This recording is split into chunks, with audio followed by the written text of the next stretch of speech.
Here's another angle from that site on the Central Coast at Gosford.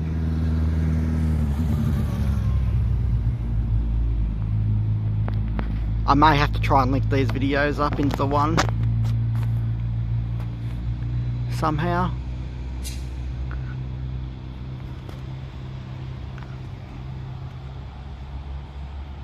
And got some excavators still here.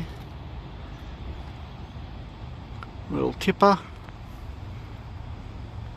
Obviously they were using it for transferring concrete around the site, obviously. Wet concrete.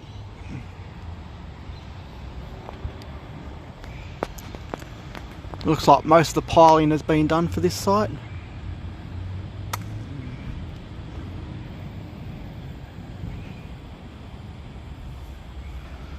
The way the piles are here, I don't know, it must be some sort of significant part of the structure here. Hence why I'm thinking maybe there isn't going to be a basement. I'm just going to pan around and have a look at the buildings that are surrounding it. Very short.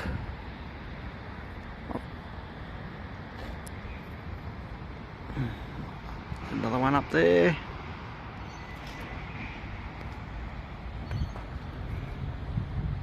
So yeah, I'm just standing on there's a fence in front of me. Just sorry about that, guys, if you're getting the fence coming through. I'll see you soon. Bye.